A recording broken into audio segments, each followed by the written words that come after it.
शिवलाल और सोमनाथ दो भाई थे। शिवलाल किसान था, इसीलिए गांव में ही बसा रहा। लेकिन सोमलाल की नौकरी उसे उसके गांव से दूर शहर ले गई। शिवलाल गांव में रहा, इसीलिए उसकी बेटी बहुत ही संस्कारी और बहादुर थी। लेकिन सोमनाथ की बेटी आराध्या शहर में रहकर बिगड़ गई। आराध्या, शाम के 7 बजे कहाँ जा रही हो? अभी क्या बाहर जाने का समय है? क्या मॉम, आप भी शहर में रहकर इस तरह की बातें करती हैं? अब मैं बच्ची नहीं रही, बड़ी हो गई हूँ। मेरे दोस्तों ने आज क्लब में पार्टी रखी है, इसीलिए मैं क्लब जा रही हूँ। तुमने हमसे पूछना भी जरूरी नहीं समझा? आप तो ये चाहती हैं मम्मा मैं वॉशरूम भी आपसे पूछ कर जाऊँ। मुझे कुछ नहीं सुनना, मैं जा रही हूँ।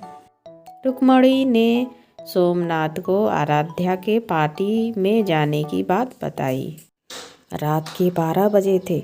सोमनाथ और रुक्मणी गुस्से में बैठे हुए आराध्या का इंतजार कर रहे थे। आराध्या रात के 12 बजे एक लड़के के साथ घर आई। बेटी आराध्या, ये क्या कोई घर आने का समय है? रात के 12 बजे और तुम क्लब में पार्टी कर कर आ रही हो, वो भी लड़कों के साथ। तुम्हें शर्म नहीं आती?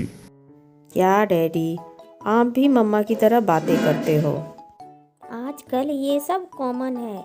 अगर मैं नहीं जाती तो मुझे सब गंवार कहते, समझे डैडी?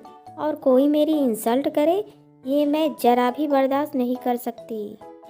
लगता है हमारे लाड प्यार ने तुम्हें इतना बिगाड़ दिया है। ये जो तुमने गवार शब्द बोला है ना, इसके मायने तुम्हें नहीं पता।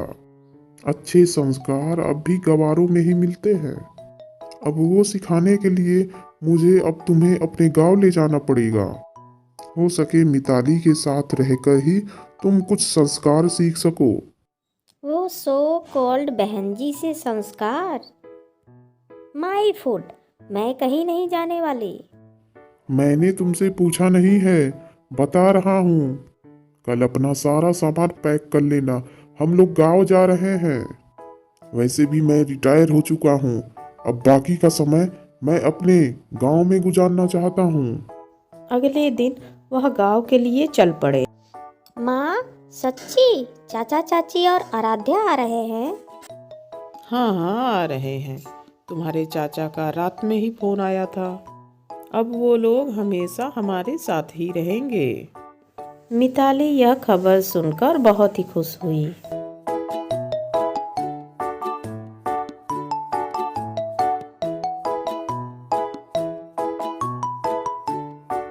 पूरे 3 घंटे बाद वह लोग गांव पहुंच गए।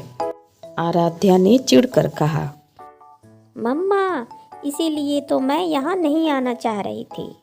देखो ना, घर में कितनी गंदी बदबू आ रही है। आराध्या, इसे बदबू नहीं कहते, इसे तो गांव की मिट्टी की महक कहते हैं। हमारी आने की खुशी में तुम्हारी ताई जी ने गोबर और मिट्टी से घर लिपा है। आप और आपका गाँव। उन सबको देखकर मिताली बहुत खुश हुई और उनके नाश्ते पानी के लिए लग गई।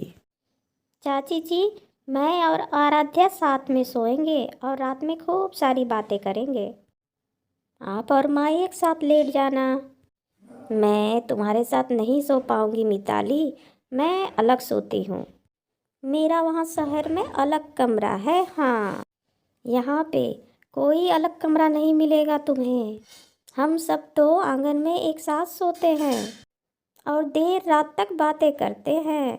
सोना तो तुम्हें मेरे साथ ही पड़ेगा। हाँ। आराध्या को रात में मिताली के पास ही सोना पड़ा।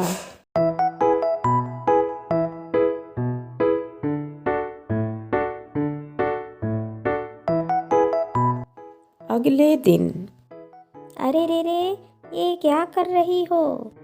तुम अपने हाथों से गोबर उठा रही हो?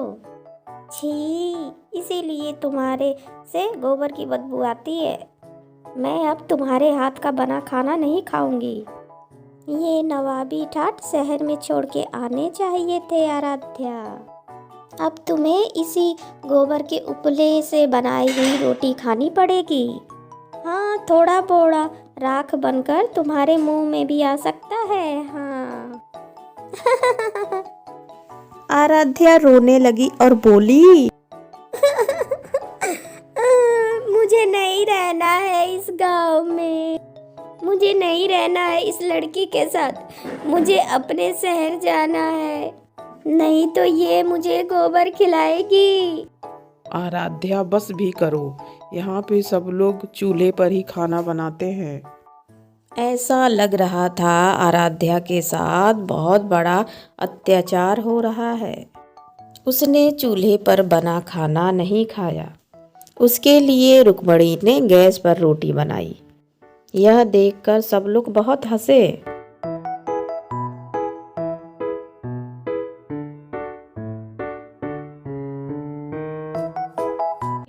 अगले दिन गीता ने कहा, अरे मिताली, बेचारी आराध्या घर में बैठ बैठ के बोर हो रही है, इसे जरा खेतों में ले जाकर घुमाओ, हरियाली देखेगी और तुम्हारे सहेलियों से मिलेगी तो इसको भी अच्छा लगेगा।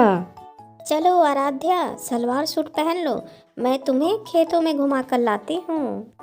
सलवार सूट और मैंने कभी जिंदगी में नहीं पहना। तुम क्या अपनी तरह मुझे समझती हो जो मैं सलवार सूट पहनूं? अगर चलना है तो चलो, मैं इन्हीं कपड़ों में जाऊंगी, बता देती हूँ। मैंने तो इसलिए कहा था कि गांव में ऐसे कपड़े पहनने वाले लोगों को अच्छा नहीं कहा जाता। 4 लोग नज़र उठाकर देखेंगे, बाकी तुम्हारी मर्जी।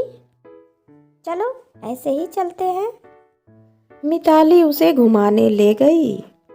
जो भी रास्ते में मिले आराध्या के सामने मिताली की तारीफ की और आराध्या के कपड़े देखकर उसको उल्टा सीधा सुना दिया। मिताली की दोस्त प्रिया बोली, अरे यार, ये हवाई कौन है? जबान संभाल कर बोल प्रिया, ये मेरी बहन है। कहाँ तू इतनी संस्कारी और ये यहाँ आधे अधूरे कपड़ों में, कहाँ से ये तुम्हारी बहन लग रही है? ये सब बातें सुनकर आराध्या बुरा मान गई और मिताली को वही छोड़ आगे निकल गई। कुछ दूरी पे जाते ही उस कम कपड़े वाली को कई जगह मधुमक्खियों ने काट लिया।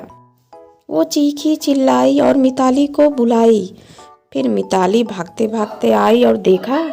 मिताली ने झट से उसे अपना दुपट्टा उठाया और मधुमक्खियों से दूर ले गई और बोला, मैंने कहा था ना, सलवार कुर्ता पहन कर चलो। पूरे कपड़े हमें बुरे नज़र और बुरी चीज से सुरक्षा करते हैं। हाँ।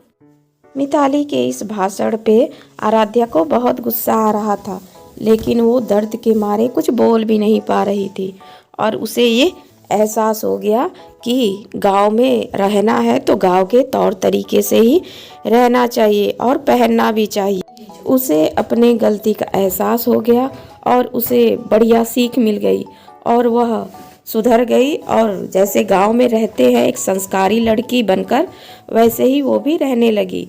और आराध्या के पिताजी को यही तो चाहिए था कि उनकी बेटी संस्कारी हो जाए। तो दोस्तों, आज की कहानी से आपको क्या सीख मिलती है ज़रूर बताइएगा कमेंट में। फिर मिलती हूँ नेक्स्ट वीडियो में, तब तक के लिए बाय। और जो मेरे चैनल पे नए हैं वो friend please like subscribe share करें, बेल आइकन को भी ज़रूर प्रेस कर दीजिए, जिससे कि मेरी कोई भी वीडियो आए वो सबसे पहले आप लोगों के पास पहुँचे। Thank you so much.